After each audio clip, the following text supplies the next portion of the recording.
Guys ready?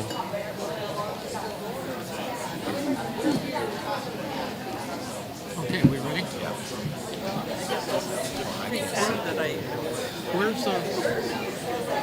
I see Chris. I can't see it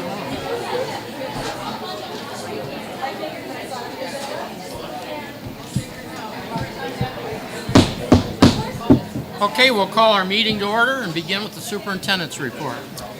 Well, thank you, Skip. And I'd like to say welcome to everyone in the audience tonight and to those watching the live stream this evening. I want to give a big shout out to Sunset Lake Elementary for hosting tonight. As you know, this is our first board meeting at one of our schools, and over the next several months, we'll be visiting every school for our monthly board meeting. So I'd like to give a big shout out to the PTSO in the back. Thank you for the wonderful treats tonight. Really appreciate it.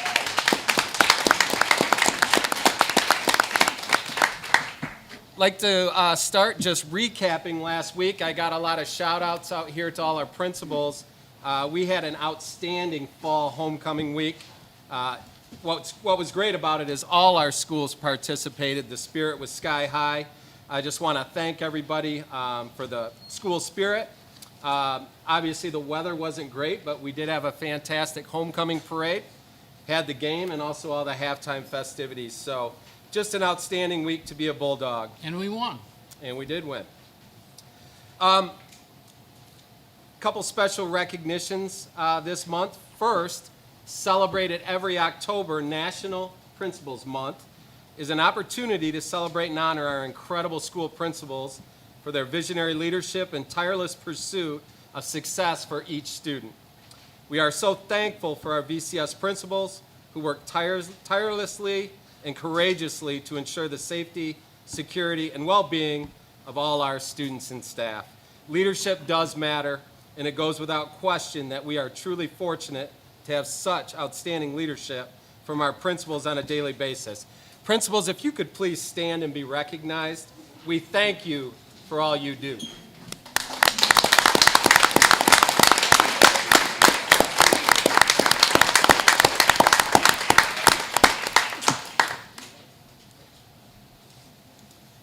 Board, I have also included in your packet the proclamation from Governor Whitmer proclaiming October 2023 as Principals Month in Michigan. Another recognition to share, Vicksburg High School has earned the place on the Advanced Placement Honor Roll for the 22-23 school year. The AP School Honor Roll recognizes schools that have done outstanding work to welcome more students into AP courses and support them on the path to success. I know Adam and Matt will have more to share about this distinction in January, but I wanted to take this opportunity to share this incredible honor with all of you and our community. Once again, congratulations to all VCS staff and students for earning this well-deserved distinction. Congratulations, VHS.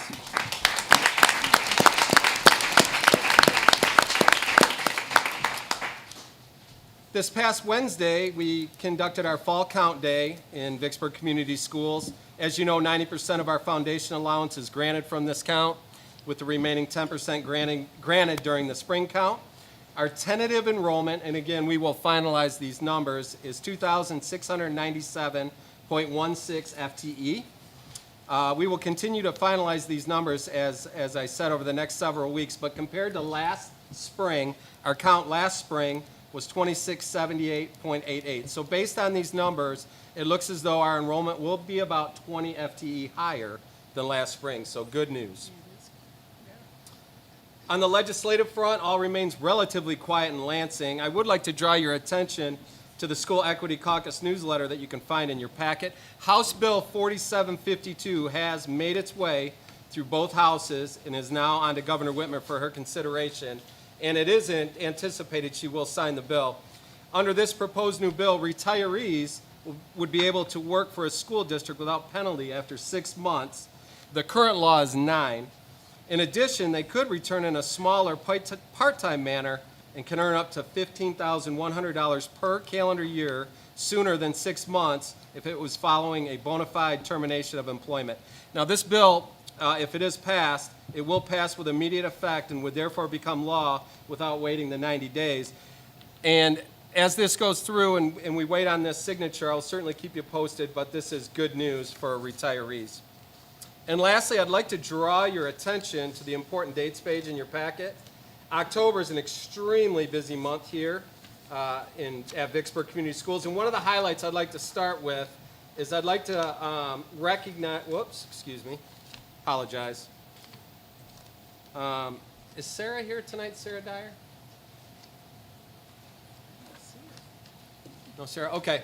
We are celebrating National School Lunch Week this week, and I'd like to just give a big thank you to Sarah and her staff.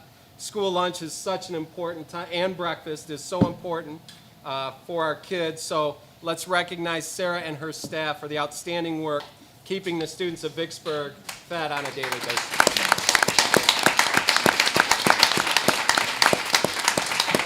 We also have some outstanding events coming up that I hope all of you can join us, starting out with the MSBOA Marching Festival. That will be in the stadium on October 10th. We have lots and lots of other things coming up, including Shrek Jr., which is going to be outstanding. That's going to be at the end of October, the 20th, 21st, and 22nd. So please take a minute to do that. And also, just a reminder, we will be doing some activities the week of October 16th. Because that is National School Bus Safety Week, and I know Karen has some activities planned to ensure the safety and security of our students while they ride the bus. And with that, Skip, that's my report. All right, I've got one thing to add to the activities. We've got MSBOA, which is tomorrow evening. We have our Vicksburg Band Invitational this coming Saturday. Very good. So we've got several schools coming to compete. So I'd invite you all, if you want to come see a bunch of good bands, come over about noon or 1 o'clock.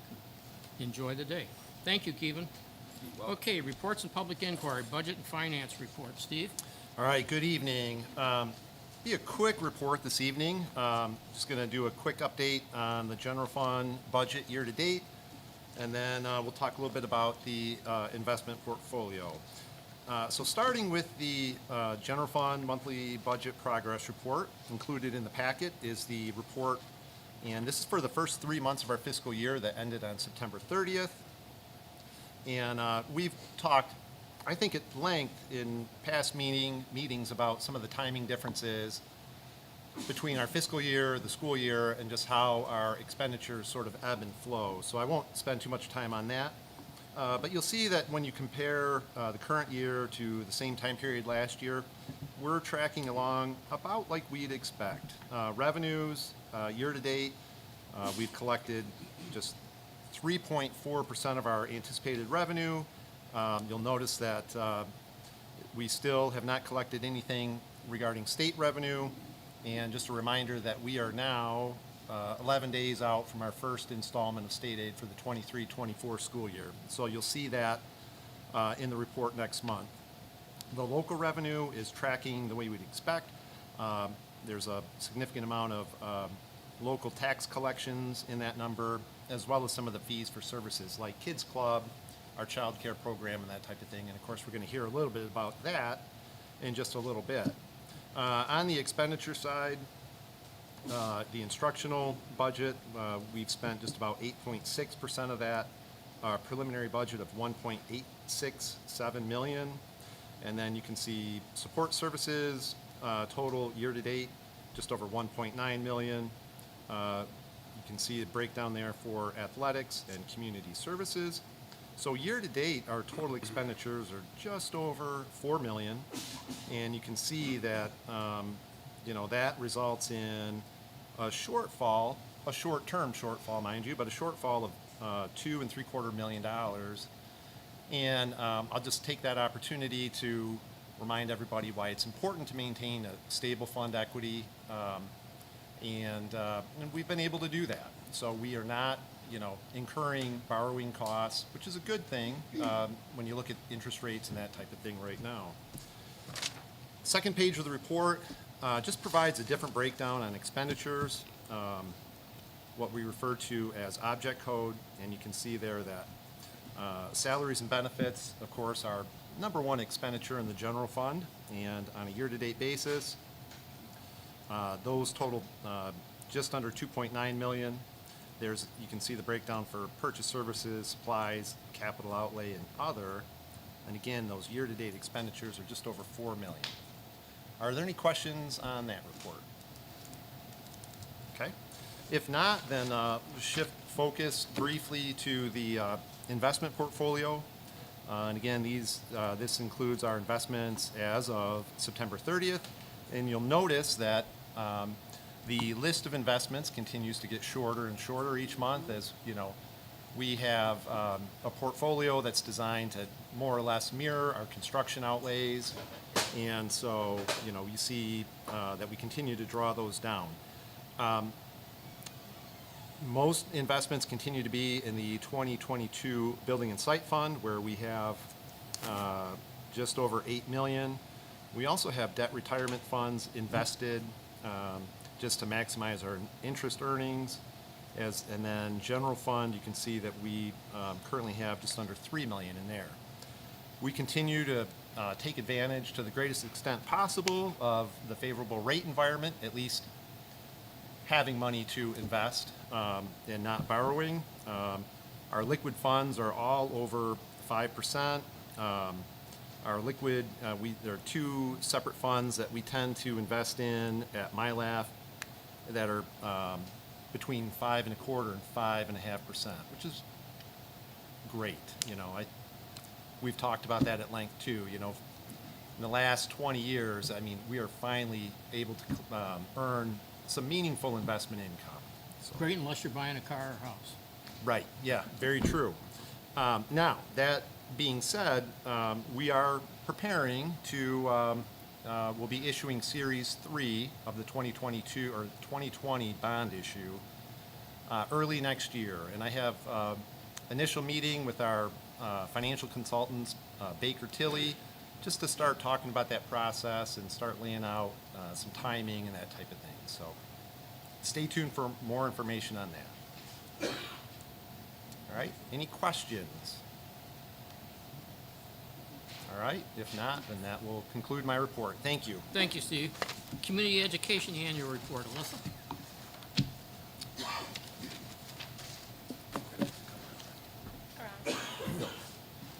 You're going to be using the screen? Yeah. Okay, we'll move our chairs over here so we can see.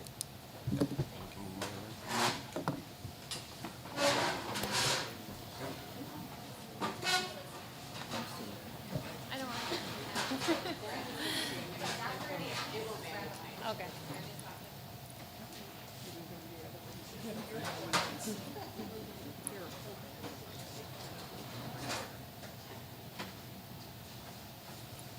Are we all set?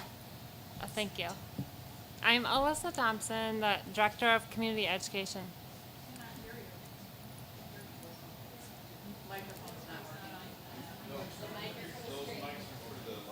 The mic's just for the live feed. Can you guys hear me? Yeah, you can speak up a little bit more. That Okay. I know you don't like it. Okay, tonight I'm just going to touch on the three groups out of community education. We have our Bulldog Beginnings preschool, our Kids Club, which is the before and after school child care program, and then community classes, camps, and events. Before I start, I just want to make sure I thank everybody for your continued support. Our food service team, transportation department, custodial, of course our admin team, school board, all of our VCS staff, athletic department, and our community. And my office mates, Jessica and Beth, they just make every day possible. So I'm very grateful to have them in the office with me. And in your packets are our participation reports and numbers from all of our community camps, classes, and events. And I believe last year or the year before, we really focused on rebuilding and regrowing all of these camps and classes. And you'll see our list right there. And over the last couple of years, we've spent time beefing those up, if you will. And so I'm proud to say that we have really strong momentum going, and our numbers go through the roof on some of those events. So that's exciting. Thank you for the support in the community. And this year, last month, we had our biggest tailgate ever with over 50 booths. Our goal was to hit the fence, and I think we did it. So thank you for your support on that. And of course, our Bulldog Beginnings preschool is still going strong. And that's a picture from last year's Little Friends. We feel very fortunate to prepare our youngest Bulldogs for kindergarten and get to spend a year with them. So that is always fun and exciting in preschool. And then Summer Kids Club.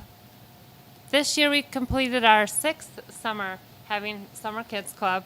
And in the summer, it's obviously much different than the school year, but we're able to go on field trips, invite special guests in, and we have themed weeks. It's just really great. And I joke with everybody, but as soon as registration opens, it's like Black Friday. Like we join all 3 elementary schools to one. Sunset is where it's been, or excuse me, Toby. And it's really, really fun. What we're able to do all day long with these kiddos. And then our before and after school kids club. We completed our 30th year last year, and that is at each elementary from 6:30 to 9 in the mornings and 3:30 to 6 in the afternoons. And again, when registration opens, it's like Black Friday. That sums up community education. Any questions? Any questions for Elise? I just want to No say, dancing, I know. I just want to say it did my heart good seeing you guys at the museum this summer. That was really cool. I got a lot of extra hugs, which I thought was great.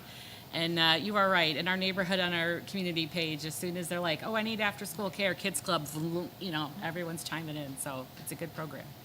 We had a blast at the Oh, yeah. I know. museum. Thank you. Thank you. Thank you.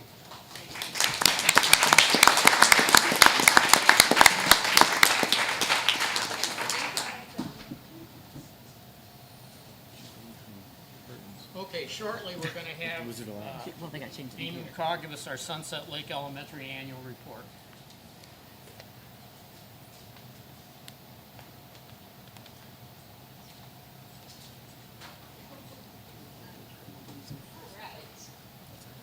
Okay, thank you so much for being here. We're always so excited when we get to show off all the celebrations that Sunset Lake has, and super excited to see some of the friendly faces of my staff here that we get to celebrate our 22-23 year, and we're also going to be talking about what's in store for our 23-24 year.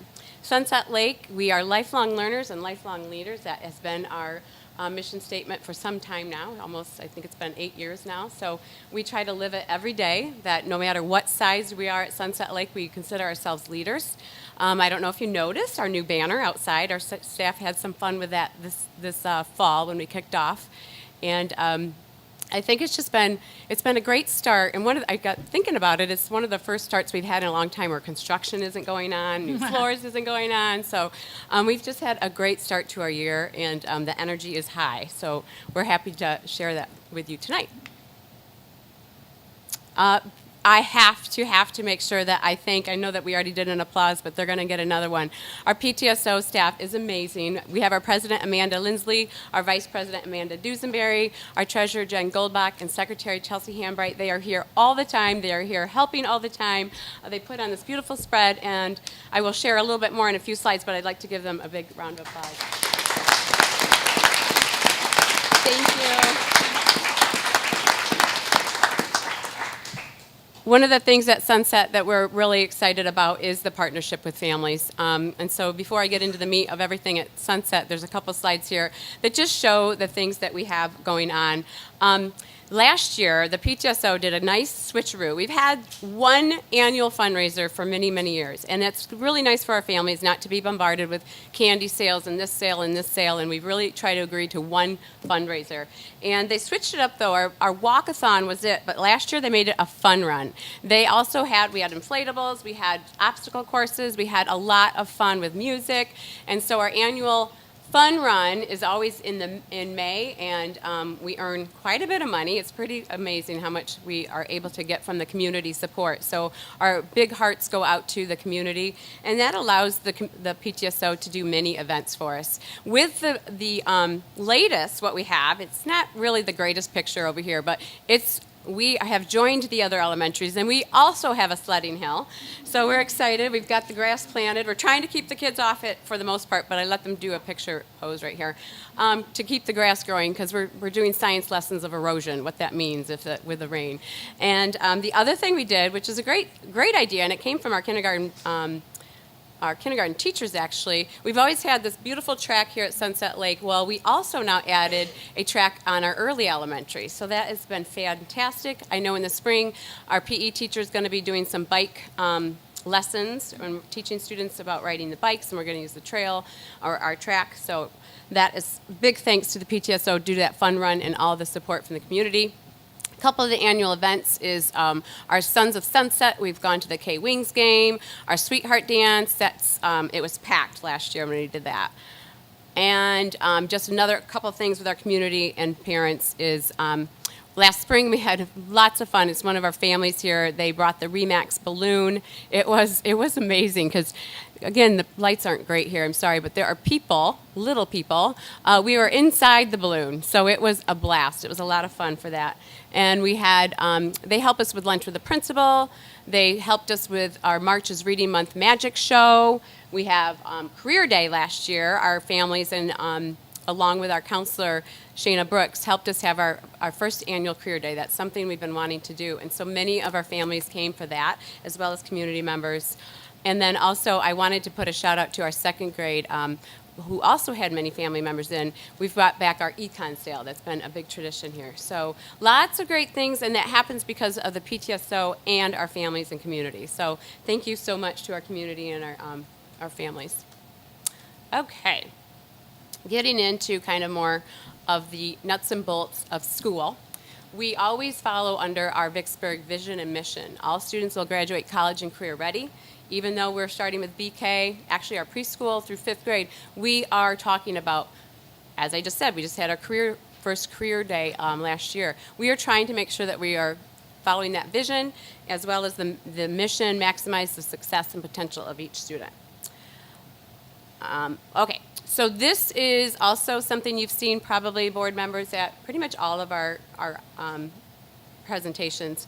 These are the non-negotiables of a professional learning community. And our district, I'm really excited about how we've really stayed the course with that, and all of us focusing in on what it means to be a learning community, which goes right with like our lifelong learner attitude here at Sunset. If you can see, whoops, sorry. Oh man, I got way far, sorry.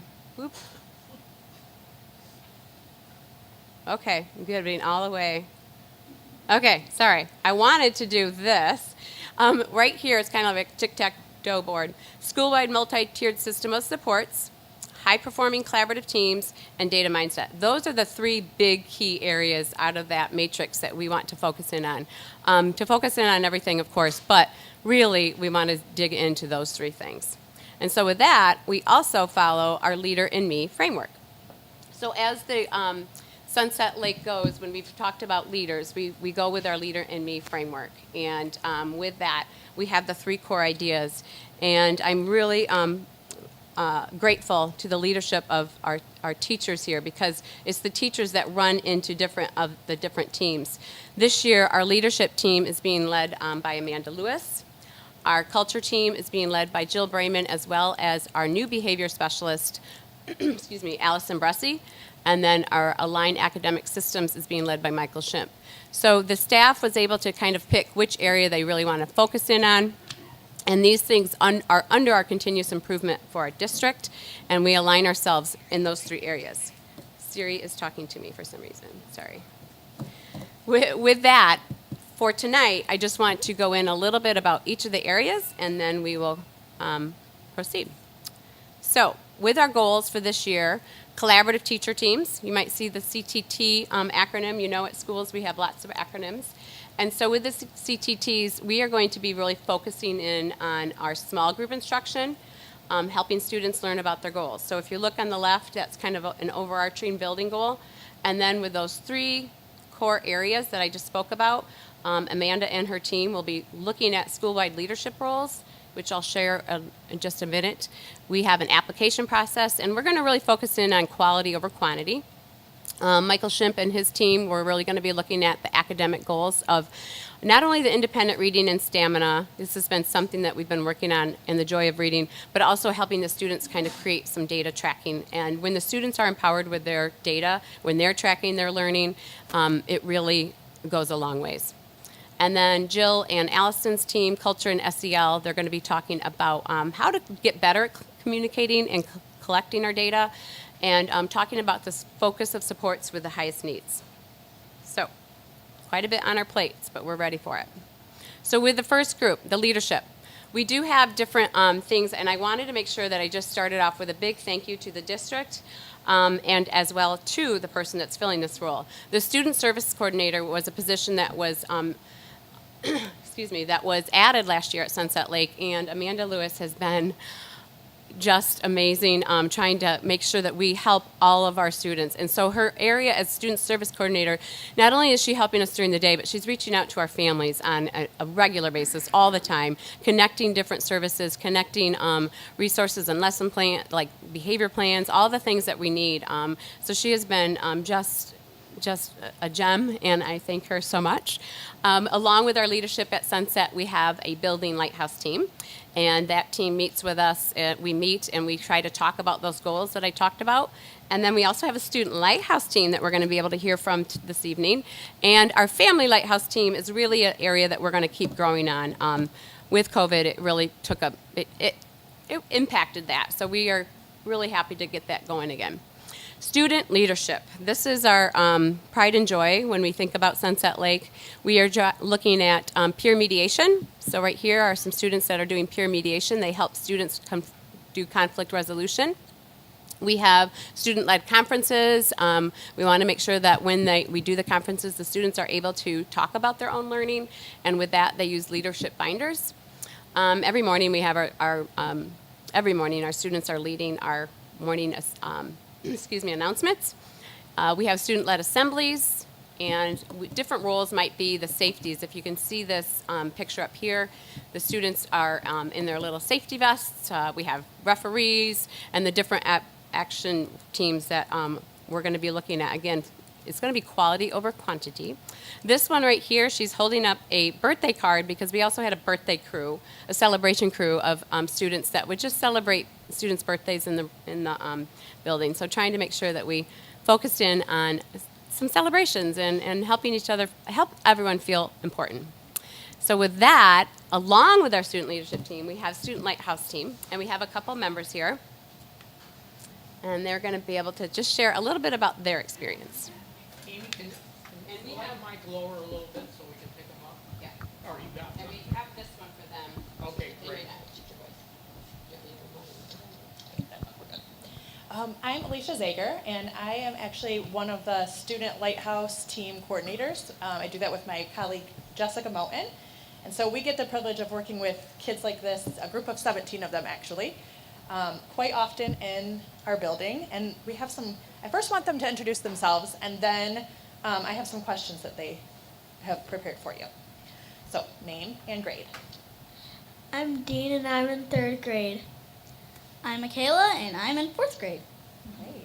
So the first question, what is the Student Lighthouse team? Can you tell them what the Student Lighthouse team is? We're a team that helps everyone and tries to make sure everyone's happy. The Student Lighthouse team likes to make students get what they need. How about you? What is the Student Lighthouse team? To me, the Student Lighthouse team is a great thing to the school, and pretty much, if you've ever heard of Student Council, it's sort of like it, but it's a thing that we can make people in the school happy. Great job. Okay, how about, what is your favorite part about being on the Student Lighthouse team? What do you love about being on the Student Lighthouse team? The team is fun and we get to help the school. We can have fun times or sometimes we have serious times, but no matter what, we always have lots of fun. That is why I like the Student Lighthouse team. How about you? Why do you love being part of the Student Lighthouse team? Being part of the Student Lighthouse team is a great feeling, but also it comes with great responsibility. And that responsibility is just, it's like, I just love being on the team because sometimes seeing a smile, someone's face turn that frown upside down because of something that we did is a great feeling. Would you like to say, how about one more thing? You're so good. So they actually are on the team, you can probably see why, 2 years in a row now. They were last year, and then they got reappointed this year. So since they did this last year, can you just say what your number one favorite thing that you did last year on the Student Lighthouse team was? Was probably like coming up with all the prizes for the walkathon. Mine was probably when we planted the plants. Awesome, that was an Earth Day thing. Okay. Nice job, you guys. Thank you so much. Good job.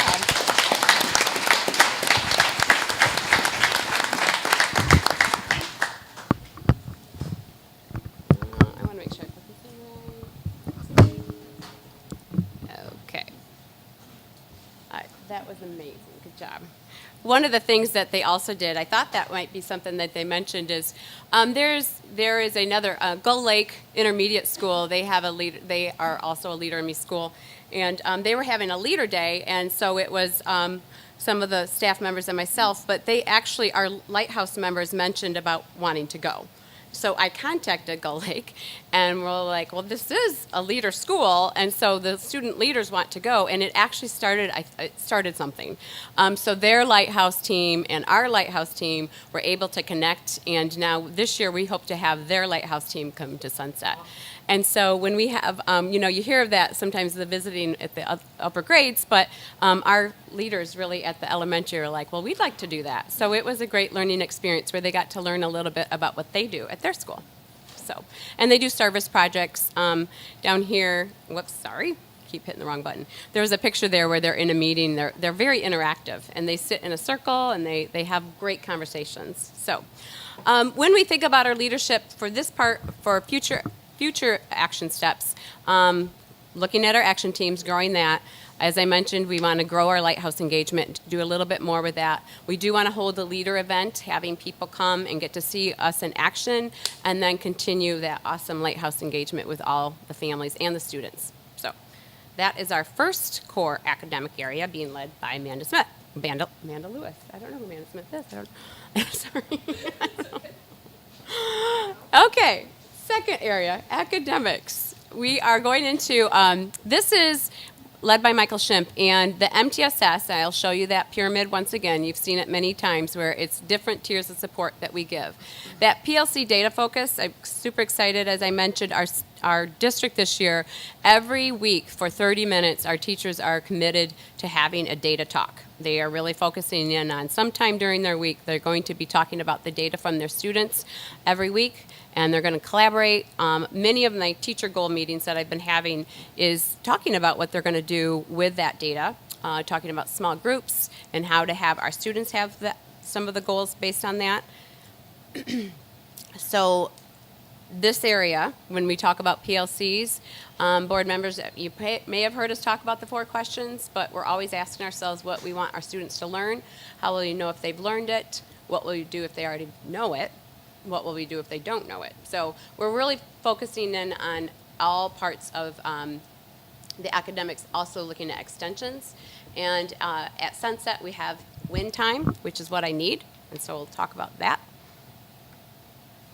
I'm getting crazy with this, sorry. I should have had Jessica do it for me, too. I'm giving away all my good things. Here we go. Okay. So during our data conversations, we may have our teachers gathering together. In fact, this Friday we have a half day, and our teachers are going to be doing some of that continuous improvement work there. This summer, we were able to get together as a whole staff. You may be able to see the background there. We actually started our professional learning at the actual Megan Oswald, our art teacher, opened up our R&R. They're down here in downtown, right here in Vicksburg, and so we were able to be there. It was wonderful because we were off-site, and we were in August able to have some learning about how we're going to approach our data and our teams. We talked about restorative practices, and we talked about some of the pieces for culture that I'll get into in a bit. With our PLC time, we also have where this is where our conversations for students and what they need, and that's where the Win What I Need stands for. So I'm really excited because we're going to be talking a little bit about what's going on down here. We have kindergartners. We'll talk a little bit about what they've done differently last year and into this year for their What I Need time, and they're focusing in on their phonics, and we'll talk about their science of reading that they've done during WIN. But I also have, what's really exciting is during our What I Need time is, for instance, our third grade teachers are getting together with those data meetings, and they're sharing their students during that time. There may be students getting their speech, there may be students getting some extra math support, there may be students getting extra reading support, and then teachers may have some of their own students, and they're sharing some of the students' needs based on what's needed. And so you'll see there's math going on here. You're going to be seeing a small group of a teacher here with some students doing some writing. And so that What I Need time is a super important part of our day. And thinking of our academics, I just wanted to share the data from last year to this year, and then I'm going to share, highlight some of the things that we've learned with that science of reading that the kindergarten teams implemented. So for last year, when we start our new year, we need to be thinking, the numbers aren't maybe what you would expect, but it is based on that grade level, so it's going to have that summer dip. And so at the beginning of 22, for our STAR reading, we were at 45.2 and we ended in a 62.2. Our SEL, this SEL stands for STAR Early Literacy. It's kind of pre-reading, and so we ended with a 72.6. And then our math, we started at a 59.4 and ended at a 77.8. This year, we're looking at our STAR reading is the trajectory is a little bit higher, and we hope to get into the high 70s, 80, and then our STAR math is just a 2 and a half below, and so we're hoping to get into that. So really that 80 mark is really something that we want to get to. So this is what I really would like to be able to show you. Our kindergarten data from 22-23. At the beginning of the year, this is a proficiency number, by the way. I'm sorry, I meant to tell you that. This is proficiency. So at the beginning of the year, our kindergarten students came in at about 53.9 based on what we believe a kindergartner should know at that time. And at the end of the year, it was a 93.8. They did amazing work during their literacy, and so we're going to celebrate that. I think a couple of my kindergarten teachers are here with us, and they helped us with a little slides. So they during that WIN time, they took the science of reading approach. If you've heard of anything lately in education, you've been hearing science of reading has come up. And it's not a curriculum, it's not a program, but it's more of an approach. And taking that, they really were zoning in on how to teach the deficits of literacy for our students. So with the gaps, that's what they zoned in on. So the changes that they came, instead of leveled books, they went to decodable books. They built on the skills. Instead of sight words, you probably have heard that forever, for many decades. Sight words, high frequency words. It's really not about memorization. It's really about analyzation. So teaching the students how to attack a word. And using orthographic mapping, high-frequency words can be completely decoded, but they really need to teach it. And what they found, and I can definitely attest to this, some of the outcomes here, what they saw is students were solidifying their skills in phonemic awareness and phonics even quicker. Like, I remember being in Mrs. Phillips's classroom in January last year, and the kids were, like, reading like, I'm like, whoa. So it was really exciting to see the work that they put into it and the outcomes they got. So it was exciting to see that come from the work that they focused in on the science of reading. So super proud of that work. So with that, with academics and our outlook, we're looking continued the small group instruction. That is something that, like I mentioned, when I'm having my teacher goals right now, almost pretty much all the teachers I've been talking with, they want to do more small group, want to do small group specific. So being specific with the ring groups. When you see this letters training, that has a lot to do with the science of reading. We have several staff members getting that training, thanks to the district, thanks to Gail Van Daff, and helping with our coaches, getting the, am I out of time?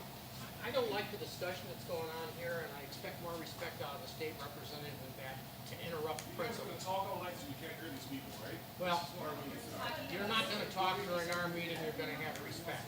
How am I doing with time?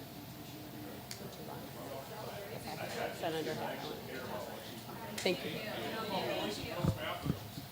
I'm sorry. so, yep, no problem. So with our letters training, it's on the science of reading, and we're going to be talking about student goal setting and student data tracking. So super proud of the academic gains that we've been making with that. And our last and final area that we talk about is our culture and SEL, again being led by Jill Brayman and Allison Bressi. Many things to talk about that. We have learned so much about how to help our students, the whole child. With that, we also have MTSS. We have thank you very much, Vicksburg, that every building in Vicksburg has a counselor. Not many districts can say that, so I appreciate that support. On top of that, we utilize 31 N counselors that come and help our families. We have a student service coordinator, a student behavior specialist. We work with our integrated services of Kalamazoo. On the student data, we will share with that as well. We have data on our perceptions of how this is going based on our SEL. We've been focusing in more restorative practices, positive behavior interventions, and of course at Sunset Lake we zone in on our 7 habits. Street data is something that you'll probably hear more and more of when you, at least here at Sunset, we're going to be talking about the whole child, and there is so much more data than just that test score. There's more to when we think about the whole child. So, not too much longer to go. Thanks for hanging in there. With the tiers of support, it's the same idea. We want to make sure that all students receive a certain level of positive behavior interventions. We teach the habits to all students. We really focus in on habits 1, 2, and 3. The first habit, number 1, being proactive and not reactive, is one of the ones I tell the kids and our staff all the time. If you can have that pause button and pause before you react, that will get you far in life. So our tier 2, those are some things. Maybe we'll have lunch bunch. Maybe we'll have some small groups for kids that want to make friends.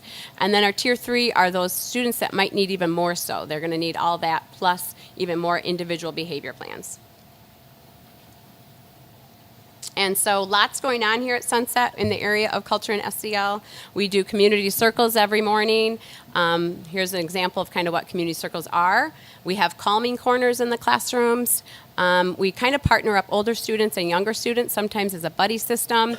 We also have peer mediation was already mentioned, and then we have some lunch bunch. I'm really excited too. We have a couple pictures on here. One of the things with our student service coordinator, Amanda Lewis, is also bringing the different cultures so we can take pride in all of the cultures that we have. And so National Hispanic Month right now, so it was really fun today. The 5th graders and a second grade classroom got to learn more about the Hispanic culture. This was a picture that our Healthy Communities, we got a grant from Blue Cross Blue Shield with Healthy Communities and trying to introduce different kinds of food to different students, and that was a lot of fun. They had tried some foods that they had never tried. So thinking about, again, the whole child and making sure that they learn about all things out there. This is our data. I told you we have some data. So this is our panorama data, 3rd through 5th grade. Last year we took it in the spring, and this year we were able to take it again. So this just happened. And how I have this organized is our emotion regulation. These are the 5 areas that were looked at, and then the year-to-year comparison. We went up 4 points, and this is our district number is the second number, and we're the first number. So we're kind of right in line with that. The only social awareness, we're just up a percentage point, and self-efficacy, we're up a percentage point. Self-efficacy, we went down 1 point.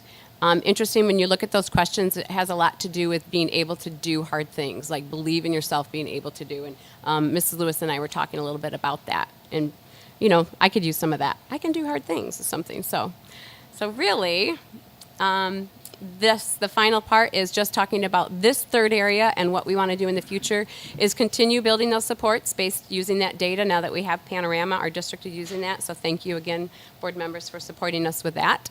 Continue to build the resources for our families, and we want to grow in the area of restorative practices.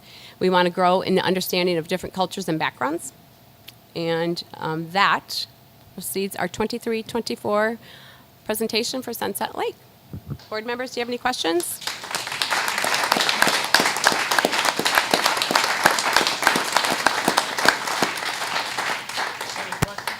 Yeah, I was just going to ask if we could get the slideshow. Yes, yeah. Since some of our eyes aren't very good. I know, I'm sorry, especially with the light. I could have Yeah. turned the lights off, but yeah. I know Dr. Schremer's usually here with all the questions, so I know, Right. yeah. Not a question, but you know, my 3 girls have gone through this school, and it's really great to see a lot of the programs that were the foundation for their upbringing still being in place, as well as I'm seeing a lot of new things. I know the student body here has a very broad spectrum of needs, and it looks like you're covering a lot of those bases. So nice job. Thank you, thank you.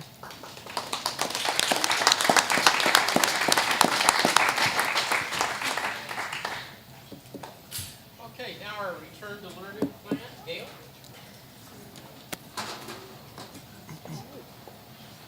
You can return to your seats.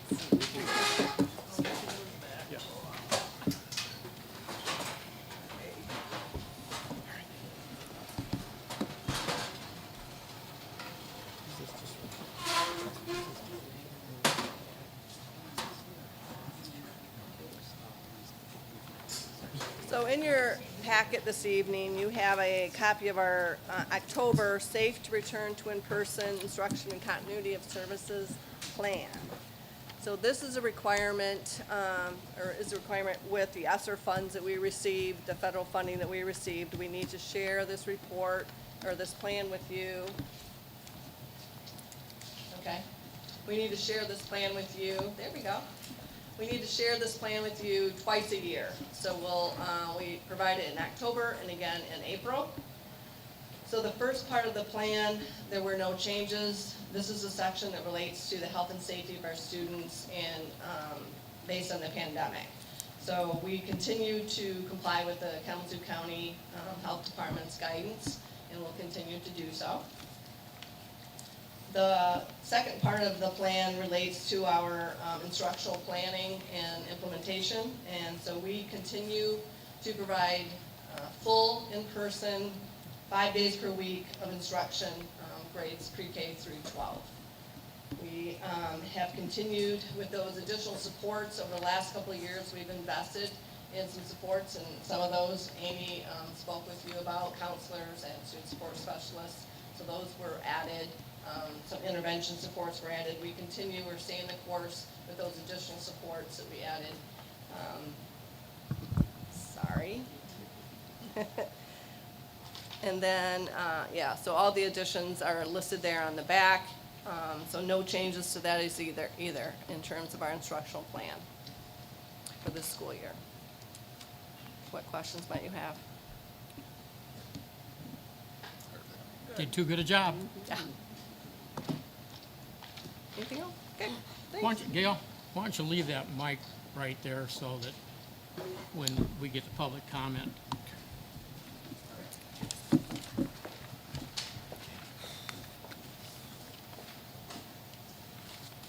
Okay, we're at that point of the meeting where we take audience comment.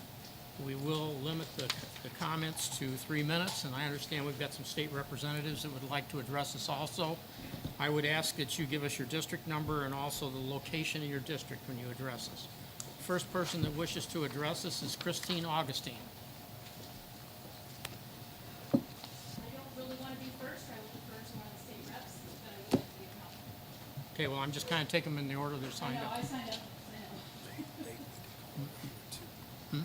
Yeah, and we want you to come Because we're doing a live feed, we would like you to address the mic then. Okay, I'll come back with you. Thank you. Carrie Lynn, is it Elof? Yeah, I would like to defer to state reps as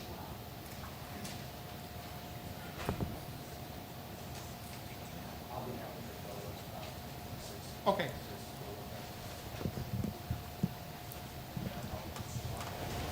Thanks.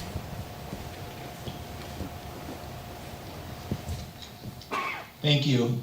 I'm State Representative Jim DeSena. I live in Carleton, Michigan. I'm District 29, almost on the opposite side of the state from all of you. My district is Carleton Airport, a district very similar, I think, to your community, very similar in size, very similar in demographics. I'm right touching the Milan School District and the New Boston Huron School District as well. And let me just say, I appreciate you giving me the opportunity to address you tonight. And I really appreciate the teachers and principals. I was a high school baseball coach for 11 years, so I know how tough of a job you have. And children are our future, and families in your community are your future. You want to have a community that wants to have faith in your public schools. I think the issue of having boys use girls' bathrooms has the potential to destroy the faith that families and people have in your public schools. I know some girls may be tough enough to handle it, but I have 4 daughters and 6 granddaughters, and I wouldn't want a boy coming into a public bathroom with my daughters or my granddaughters in that room. I think accommodations can be made for people that want to use a locked bathroom. I don't think you should take the 500 or so girls in your high school and tell them that they all have to use a locked bathroom. I think that's unreasonable. I think that's unfair to the girls. I think that you have a beautiful community here, let me say that. And I know you have a lot of pride in your schools. I can tell that. And to hold that up, I'm sure many of you probably feel this is a distraction to what you have to do day in and day out. You want to educate your children. You want to have a great, all the other extracurricular activities that you do. And using a bathroom should not be an issue. It shouldn't be a political issue, honestly. It should be something that should be accommodated, and you should follow what I believe should be standard practices. There's boys and there's girls. They use the boys' bathroom, girls use the girls' bathroom. So I, as a state representative, am here to stand up for some parents, and specific parents that want to have the girls' restrooms used by just girls, and to tell you at the state level that we are going to fight with everything within us to see this through. This issue is not going away. And I know that for some of you, this may be an issue that you would like to solve quickly. I can certainly appreciate that. I would like to solve it quickly as well. It may take a little longer than what I would prefer. We don't have currently any law on the books that forces you to take a boy into a girl's bathroom or forces the boy to be able to use the bathroom. I know the legal advice you've gotten. I want to say that there's no law currently right now that would preclude you from having girls separated and boys separated bathrooms. So that's about what I have to say. Thank you very much for having me. I hope this situation can resolve itself, because I believe that in what you're doing, and I believe that most of you have good intentions in what you're doing. Thank you. Thank you, Jim.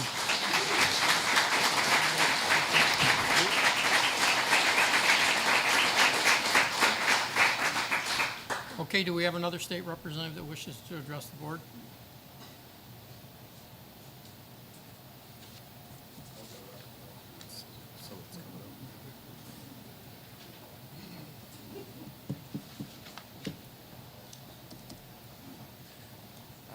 If it's going to be hard to hear, you might want to use that.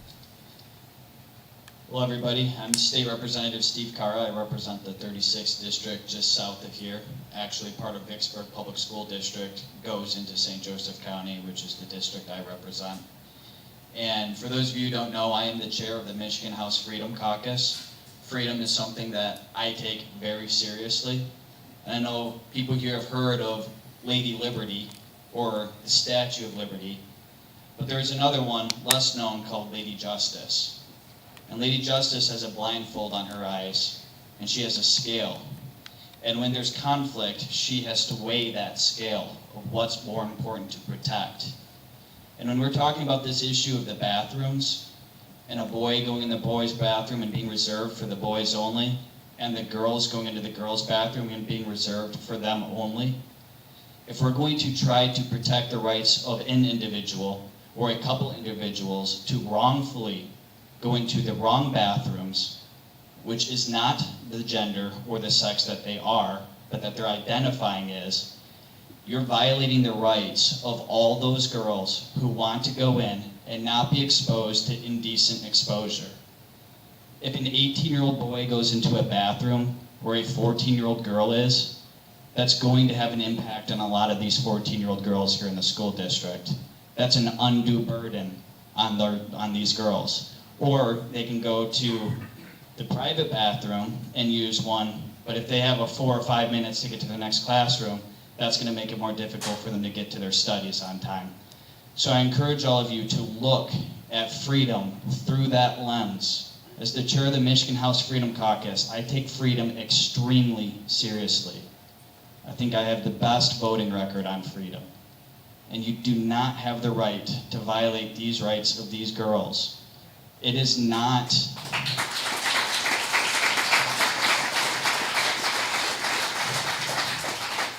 It is not something that you guys are subjected to because of state law right now. It did not take immediate effect. For the next few months, the decision rests in your hands. Are you going to stand up and fight for these daughters and these sons? Are you going to do the right thing while it rests in your hands? Don't put it off for a few months until this radical extreme left policy goes through, because then it's on the legislators' hands. Every single Democrat voted for this in the House and the Senate and the governor. Every single one of them. But it's not in effect yet. It's up to all of you in these next few months to protect your daughters, to protect parental rights, and to protect liberty and justice for all. Thank you. Thank you.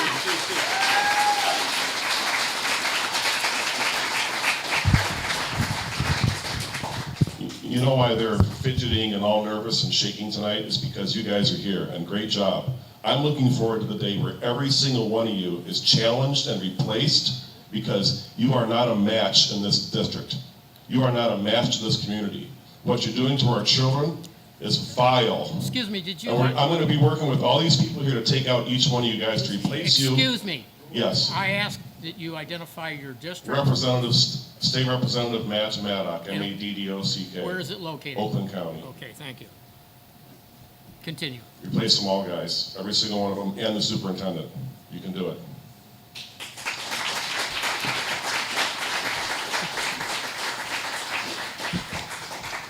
Okay, Christine, you're on now.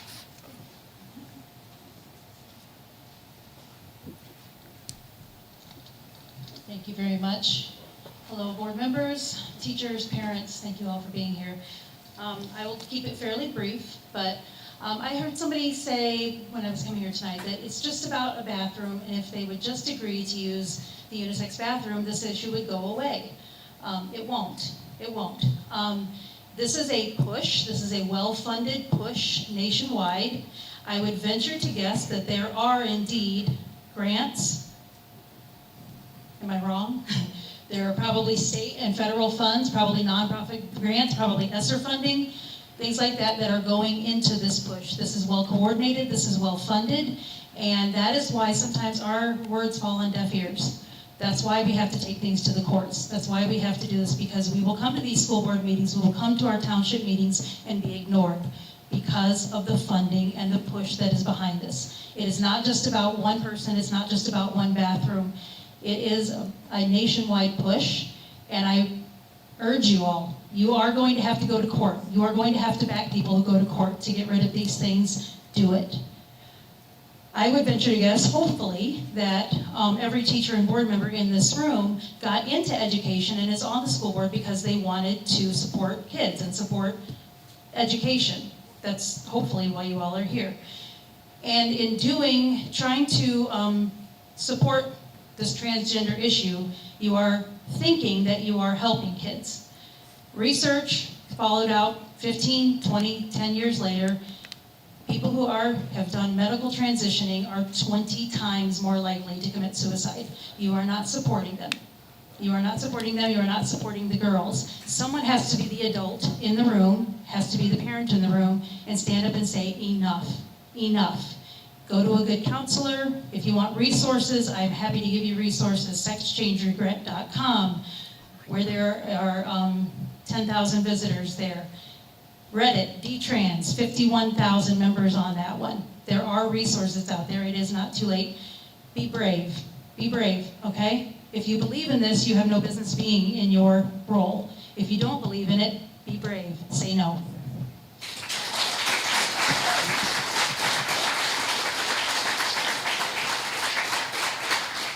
Carrie Lynn?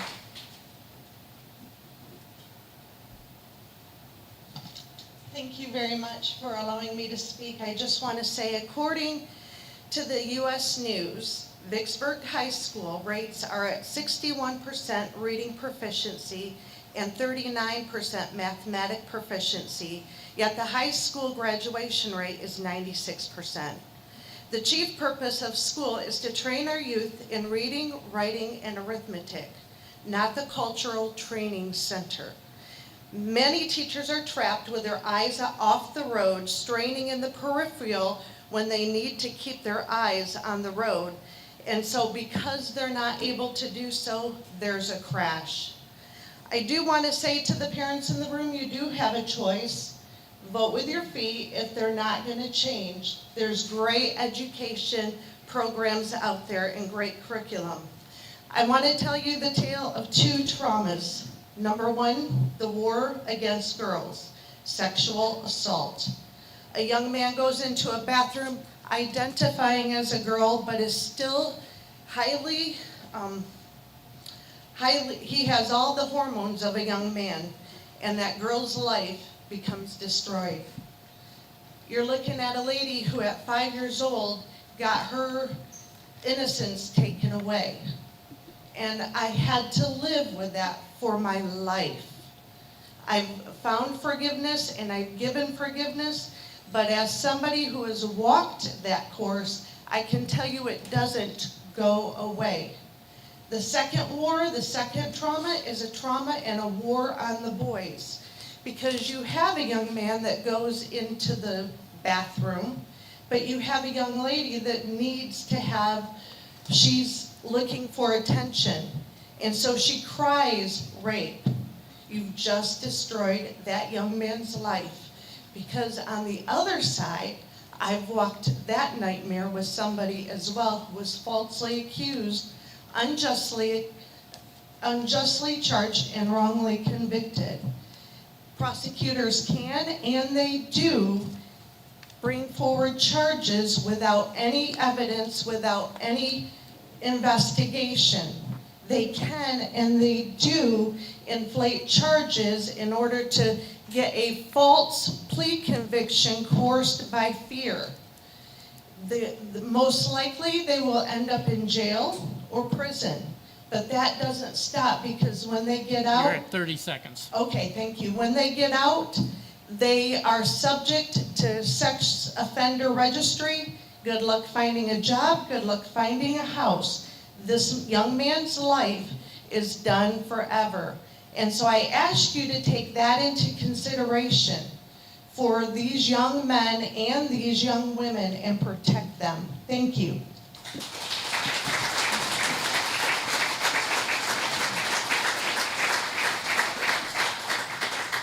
Travis Coleman?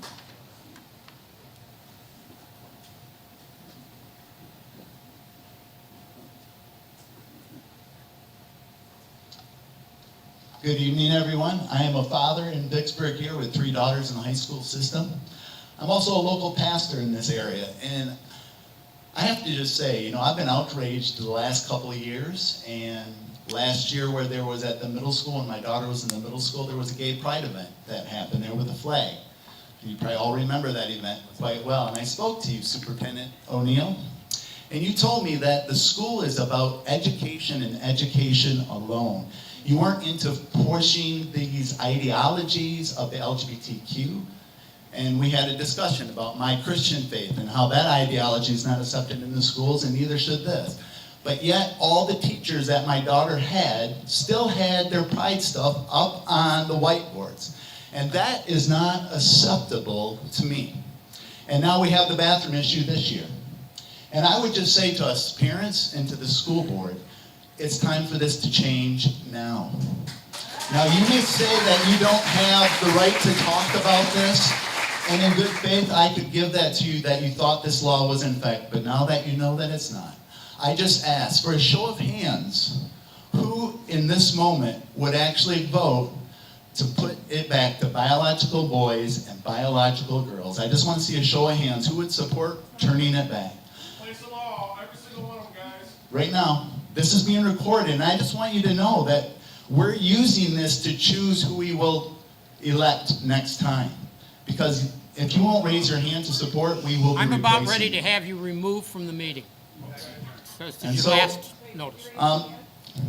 Mr. Knowles, you're interrupting my time. I'll give you more time. And so I just want to say, as a parent, as a pastor in the community, it's time, obviously no one's raised their hands, it's time that this board, this superintendent needs to be replaced, because I feel I was lied to. That's all I have to say.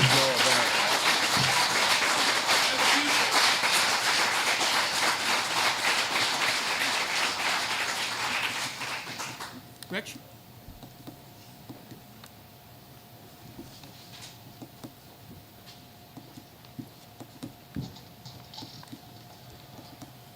My name is Richard Cutshaw. My wife and I have currently 4 students in the district. Good evening, ladies and gentlemen of the board, Superintendent O'Neill, and Assistant Superintendent Goss. I would like to point out a few things from the previous board meeting. I would like to thank Kendall Childs for pointing out the vaping issues that are going on currently in the high school. That's a first-hand account from a current student. I would like to know what the administration and/or the board plan to do about this issue. It's a very, very prevalent issue, it sounds like. Also, I would like to thank Vic Simmons, who traveled from Lansing, a former student who attended the last board meeting, that stated that that student had been using the opposite sex bathroom as of 2015 through 2019 while they attended Vicksburg, and asked why a lawsuit hadn't been filed then. And the answer simply is because we parents, or the parents, did not know, obviously. So we have first-hand account of a student, he's claiming and stating that they used the opposite sex bathroom as early as 2015. That's pretty outrageous. So you make an accommodation for a boy to feel safe and secure in the bathroom or locker room of his identifying sex, but you're not going to make the same accommodation for a girl to feel safe and secure in the bathroom or locker room of her biological sex. That is sex discrimination, any way you want to look at it.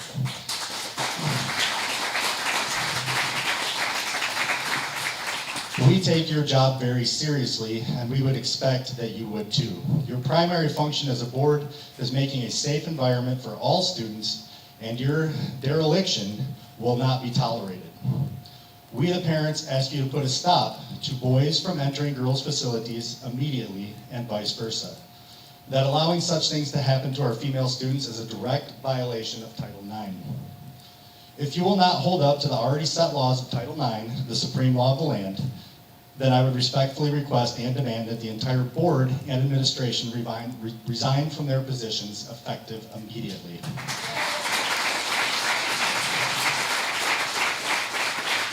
Also, as you all heard tonight from a couple of state representatives here, that in fact the Elliott Larson, amended part of Elliott Larson, is not in effect yet. So your legal has misguided you in stating that it was law. All we've heard in the meetings is it's law, it's law, it's law. There is no law. There's state guidance and federal guidance, and guidance is just a suggestion, not something you have to follow. So you continue to put all students at risk with this insane and maddening policy. So, Title IX, the Elliott Larson amended. You've got about 20 seconds. Does not go into effect, I don't believe, until March of 2024, just so we're all clear. Thank you for the time.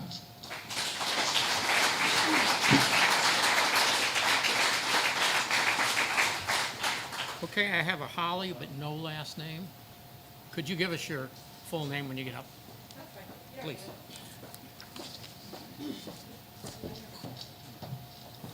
Yeah, so I was just curious, how many moms do we have of daughters that are in the room right now? Yeah, okay. So how many of you have taught your daughters that if you've ever been in a situation where you feel uncomfortable around men, that you shouldn't worry about making people uncomfortable, you should just get yourself out of that situation? Have you taught them to trust their instincts and trust their gut and not worry about making a scene? Yeah, me too. You know what you guys are doing? You're doing the exact opposite. You're telling our daughters that they need to stop listening to their gut and they need to just suck it up, look down, not make someone else feel uncomfortable, and then continue to take their clothes off. Because this is not just about bathrooms. This is also about locker rooms, it's about sports, and then it's gonna be about scholarships. And it's gonna take it all away from the actual biological girls. Now, no one is saying that anyone should be mean to anybody, or that anybody needs to hate anybody. That's what people do when they try to gaslight us and make us seem like we're the enemy. All we're saying is, stop telling our girls that they need to shut up and take their clothes off, because that is inappropriate for you to say to them. Let me ask you, how is a young girl who goes into this restroom and then a man, not a boy, a man walks in after her, how does she know that he's one of the boys that has been authorized by the district, by a principal or an administrator, to go into the girls' bathroom? She doesn't. You already muddied the waters, so now any grown man can walk into the bathrooms, and you've told all the girls of Vicksburg that they're not allowed to question that. They're not allowed to look at them and say, oh my gosh, I feel uncomfortable, I don't feel like this is okay. That's what you did. And you didn't have to. You have state reps telling you you didn't have to. So your law firm is wrong. And every single one of you needs to be on the right side of history here. So you need to figure it out, and you need to stand up for your convictions and for your community members. Because otherwise, they're going to replace you, and they absolutely should. And here's what I want to say last. I have talked with human trafficking advocates, and I have talked with the Michigan State Police Department. And they have all confirmed, when you do things like this to children, and you send messages like this to kids, whether it's intentional or not, you are grooming those children. You are making it easier for sexual predators to take advantage of them. Similar to your school board president, Skip Knoll's son, who did child pornography with a 4, a 6, and a 10-year-old. He needs to resign immediately. You know, that's out of control. I need your... We need your last name and address. Okay, that's fine. I don't have to give you anything. Okay, Kelly Coles.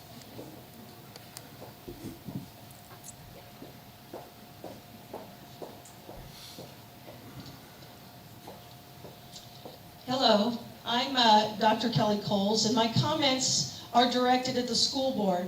I'm the Senior Director of the National School Boards Leadership Project with Moms for America, and I train school board members across the country.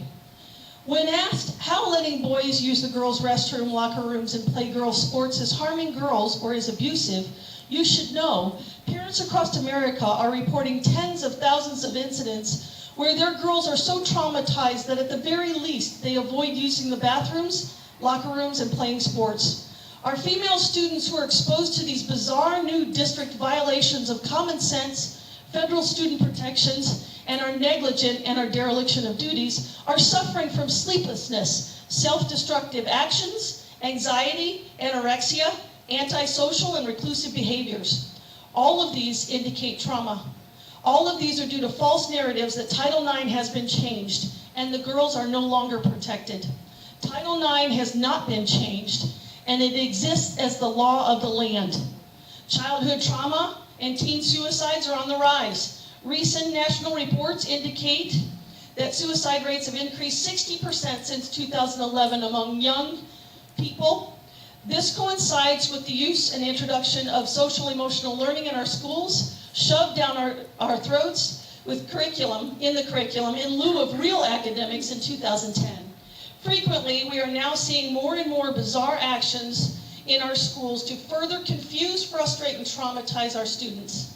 Parents have been reaching out to experts and legal firms only after speaking to their school boards and district admin about these many public education atrocities, asking why our American education system has forgotten its place to academically educate instead works overtime to traumatize and socially engineer our children.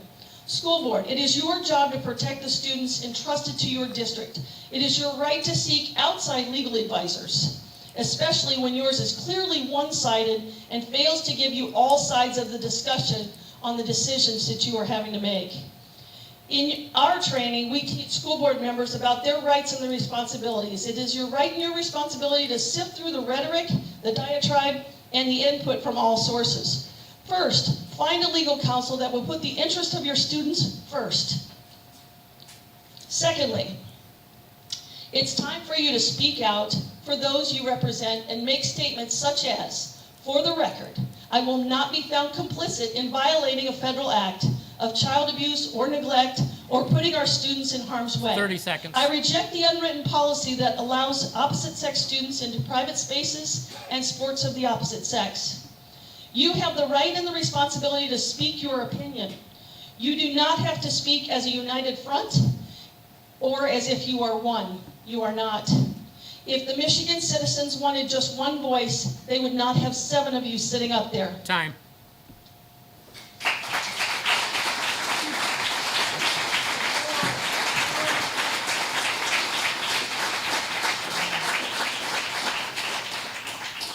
Jerry Sherman?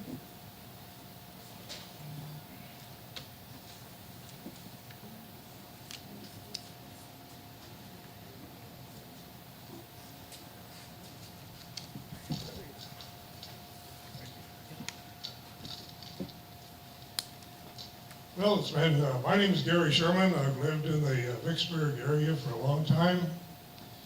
And I served on the school board and the Vicksburg Foundation board for several years. There's some new faces here and some old faces I'm looking at. And I swear that Skip Knowles has discovered the eternal fountain of youth because it's been 20 years and he's not aged a year. So all I'm saying is once ugly, always ugly, Skip. Can I say? Okay. By the way, in serving on the boards in those years, we accomplished a great deal and we had a good time doing it. I've been proud of the reputation held by the school system that has provided a curriculum preparing young people for responsible positions in society after graduation. Proud of the motivated professional teaching staff, and they were really good, and I think probably still are, and the dedicated administrators that have given us a system that has attracted many new residents to the community just to have their children attend our schools. I am concerned, however, about the recent position on the shared toilet locker room facilities. The students you serve are in an age range where they are super sensitive about their physical appearance and rightfully shy about having others watch them dress and undress. The young men are of an age where their testosterone levels are near peak levels. What could possibly go wrong by mixing the sexes in that kind of environment? It seems unwise to purposely provide extra visual stimulation for young men that could lead to aggressive behavior on site or afterward when the images of undressed girls remain in their minds. There are numerous reports across the country about sexual attacks on young girls stemming from availability of mixed-sex bathrooms. Lawsuits in that issue are also getting more common by parents wanting to protect their daughters. Gary, you've got about 30 seconds. What? You got about 30 seconds. Okay, 30 seconds. There have been separate toilet facilities for males and females in the country, in Michigan, and this community for hundreds of years for very good reasons. I was fortunate enough to attend, so be it. At least I went to grade school. I am aware of the state-backed political pressure to implement the unisex environment, but let me just close by saying I think it's possible to work together, the school, the administration, the school board, concerned parents, so that the Vicksburg system has a premier opportunity to get an excellent glide path to successful adulthood in an environment that provides the best emotional and mental support for their safety. Thank you, Gary.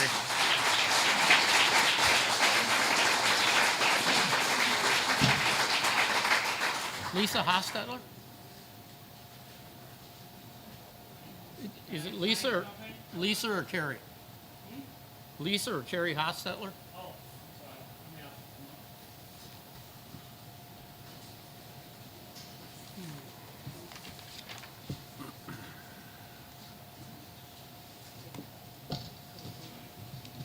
Good evening, I'm Lisa Hostetler, a member of this community. I do not have kids in this school system, but I did in Kalamazoo Public Schools, so this is not uncommon for me to stand up for kids. They're just not my kids at this time. I am so sad as to what's being spoken here tonight in front of all of you. I'm appalled that we're even having this conversation, and that you guys are just sitting here and just listening to people like you don't even care. So I'm just going to say a few things. This is just insane and incompetent on all your parts for allowing this. You'll be held accountable for this in some way, shape, or form. I'm asking you to withdraw the policy as well. I said that at the last school board meeting, and if you don't want to withdraw the policy, then you need to step down. My point is that if you're not against children being exposed to sexual harassment, sexual assault, or sexual abuse, then you're for it. There's no in the middle. It doesn't exist. You're either for it or you're against it. And your behavior right now appears that you're for it because of this policy. This is affecting children who don't have a voice. Does that matter to any of you? This is a grievous thing that we're dealing with in this community. Vicksburg is supposed to be a highly recognized school with a high reputation, and you're making a mockery of it right now. So I just ask that you please change your minds and do what the parents are asking and keep our kids safe so that they can learn. Because a child who doesn't feel safe is not going to be educated. They can't sit and learn. So I'm pleading with you to just change this policy as soon as possible. Thank you.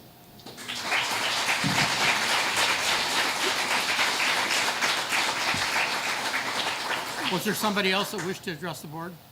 Okay, if you'd come up, and when you do, please give us your name and address. Our school policy requires name and address. Yeah. I'm Stanley Cara. I live in Florida. I'm 69. I'm a senior here at Vicksburg. Anyway, I don't really even need this, but Stan, if you could get behind the other mic too. I'm sorry, I don't mean to interrupt you, but No problem. that's our live feed. I just can't believe that we can't protect our daughters. In Hamtramck, where's all Muslim community, they have a faith too. They said, take that law and rip it up, we're not going to do it. And it happened. It happened. How come the people that have a Judeo-Christian or Muslim faith can't do it in Vicksburg? And gee whiz, I was in high school. I knew what it was like to be 16 or 17-year-old. A lot of guys were telling me they would love to go in the girls' locker room. That's no secret.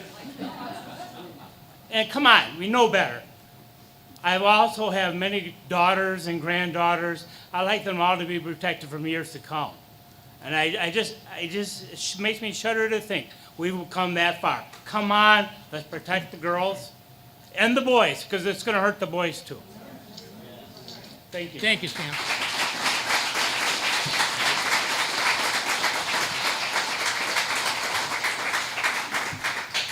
I'll just make one comment. I know you don't want to hear it. This is a federal lawsuit that's going on. We've been advised by our attorneys that we cannot make a comment one way or the other, and so that's why we're sitting here and not making a comment. So do your attorneys make the policy, or do you? Okay, we'll go on to board action required. First item before us is approval of the following board meeting minutes. First being dated September 11th, 2023. So moved. Moved by Tina, Support. supported by Stephanie. Discussion? All in favor? Aye. Opposed? Motion carries. Second being September 18, 2023, special meeting minutes. So moved. Moved by Dan. Supported by? Who? Dan, okay. Tina. Okay. Discussion? All in favor? Aye. Opposed? Motion carries. Approval of general fund invoices in the amount of $409,087.22. So moved. Moved by Ron. Supported by Carol. Discussion? Stephanie? Yes. Dan? Yes. Ron? Yes. Tina? Yes. Carol? Yes. And yes, motion carries. Approval of purchase card disbursements for August 2023 totaling $88,346.94. So moved. Moved by Tina? Support. Supported by Carol. Discussion? Stephanie? Yes. Dan? Yes. Ron? Yes. Tina? Yes. Carol? Yes. And yes, motion carries.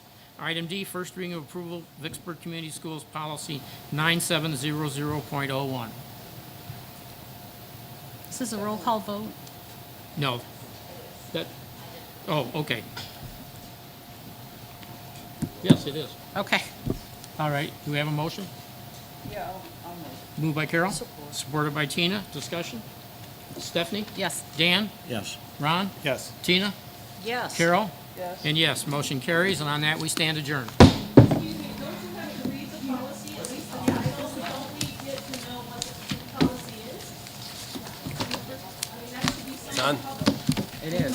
It's on the website. You can all go on the website. Packet's on the All website. policies are on the website. Order, I ask that you read it out loud before you vote. Meeting's You're adjourned. adjourned.